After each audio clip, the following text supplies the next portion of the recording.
السلام علیکم بیٹا۔ Lecture number 3 پرانا گھر میں مرغیوں کا سے آپ کے سامنے موجود ہے۔ اس سے پہلے ہم پڑھ چکے ہیں۔ اتفاق سے ایک سادہ سا عام سا یہ پیراگراف ہے جس میں بظاہر تو وضاحت طلب کوئی بات نہیں ہے، مگر کتاب کے آخر میں اس پیراگراف کو اہم قرار دے دیا گیا ہے۔ مجبوری ہے، یہاں میں کچھ نہ کچھ اب بولنا ہی پڑے گا۔ بتاتا ہے ایک عام خوش فہمی جس میں تعلیم یافتہ پڑھے لکھے ہو گئے صاحب کی جمع ہے بالعموم عام طور پر، اور اردو شعراء بالخصوص خاص طور پر عرصے سے مبتلا ہیں۔ یہ ہے کہ مرغ صرف صبح اذان دیتے ہیں۔ مصنف بتاتا ہے کہ مرغیاں پالنے والے جب مرغیاں پالتے ہیں تو یہ مرغیوں کے بارے میں تعلیم یافتہ لوگوں کی عمومی رائے ہے، اور اردو شعراء تو اپنے کلام میں جا بجا مرغ کو ایک عبادت گزار پرندہ قرار دیتے ہوئے اپنے کلام میں اس کی خصوصیات کا ذکر بھی کرتے ہیں۔ ان کا یہ خیال ہے کہ مرغ صرف صبح کے وقت اذان دیتا ہے۔ یہ لوگوں کی خوش فہمی ہے۔ مرغیاں پالنے والے ہرگز اس خوش فہمی کے شکار نہ ہوں کہ یہ آپ کا سر نہیں کھائے گا، آپ کے سر میں درد نہیں کرے گا، بلکہ یہ ایسا پرندہ ہے کہ اس کا جب جی چاہے یہ منہ کھول کے چیخنا، چلانا، دھاڑنا شروع کر دیتا ہے۔ 18 مہینے MCQ بنے گا۔ مصنف نے مرغیاں رکھی 18 مہینے 1.5 سال، چونکہ خود ساختہ مضمون ہے اس لیے رکھی گئی مرغیاں 18 مہینے۔ اپنی عادات و خصائل کا بغور مطالعہ کرنے کے بعد اس نتیجے پر پہنچا ہوں کہ یا تو میں جان بوجھ کر عین اس وقت سوتا ہوں جو قدرت نے مرغ کے اذان دینے کے لیے مقرر کیا ہے، یا یہ اد بدا کر جان بوجھ کر اس وقت اذان دیتا ہے جب خدا کے گناہ گار بندے خواب غفلت میں پڑے ہوں۔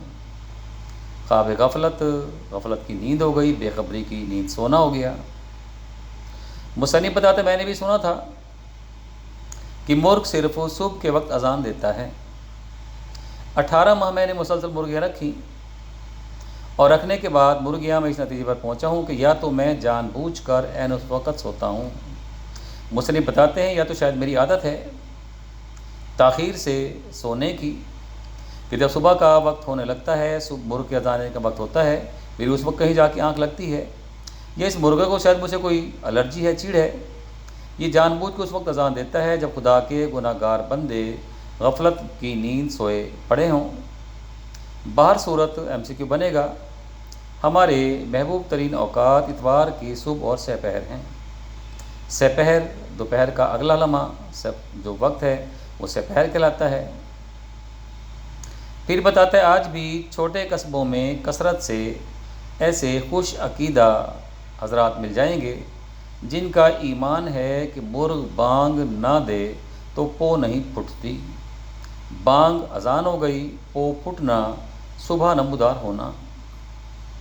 کہتے ہیں ہمارے دیہاتوں میں جو پرانے دیہات کے لوگ ہیں ان کا تو آج بھی یہ خیال ہے کہ مرغ ایک انتہائی عبادت گزار پرندہ ہے۔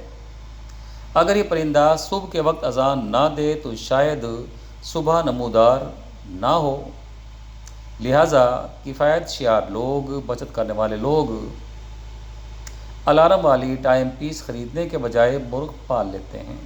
طنز کرتا ہے ان سادہ دل سادہ مزاج لوگوں پر جو بجائے مرغے پالنے کے بجائے ٹائم پیس خریدنے کے مرغ پال لیتے ہیں۔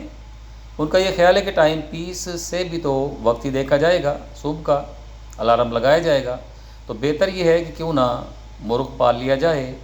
ہمہ خرما ہمہ ثواب کا ثواب ہو گیا اور مزے کا مزہ ہو گیا۔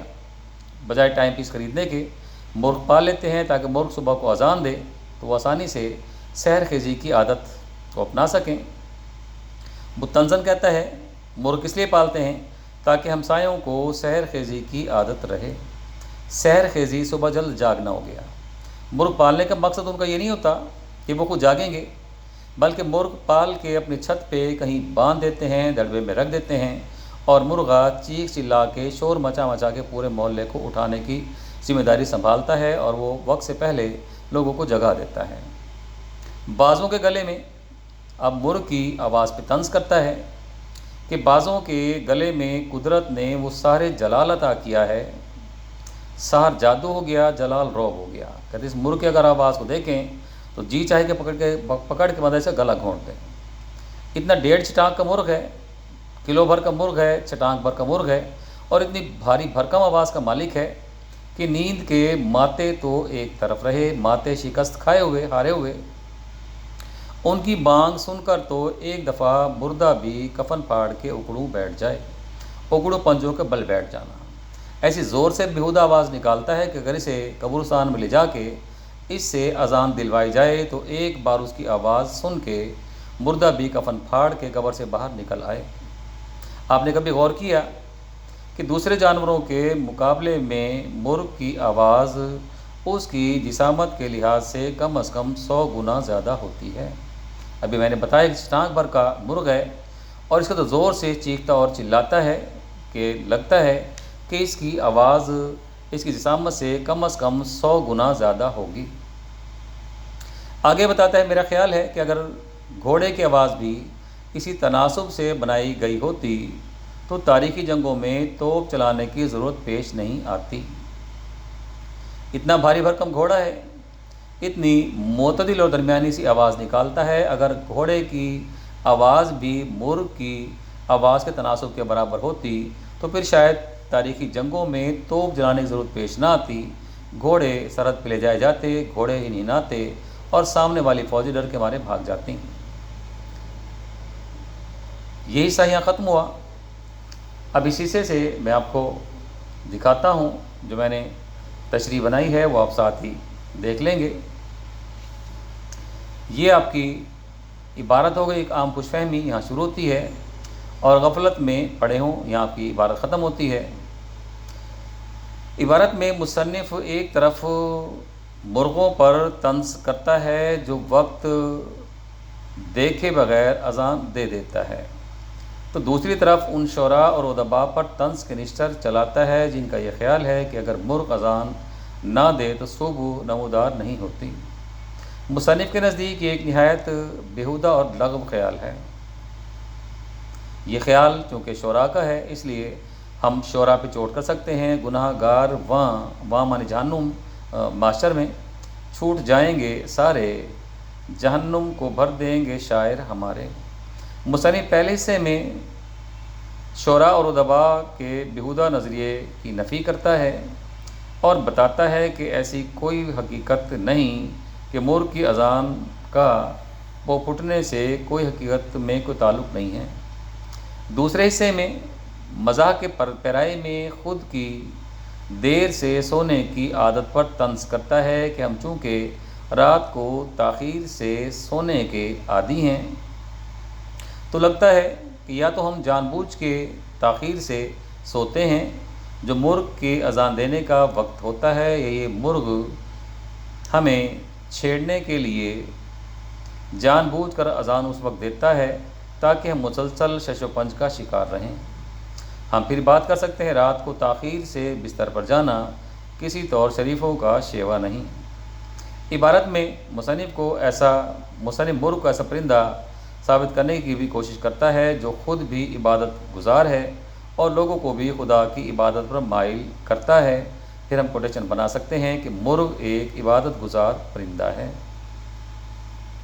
یہ بیٹا جی اس کے 2 پیراگرافز تھے تشریح کے اعتبار سے جو مختصراً آپ لوگوں کو بتلا دیے گئے۔ نیکسٹ سبق کے 2 حصے ہم بنائیں گے، اس میں ماں سوائے ریڈنگ کے کچھ اور نہیں ہیں۔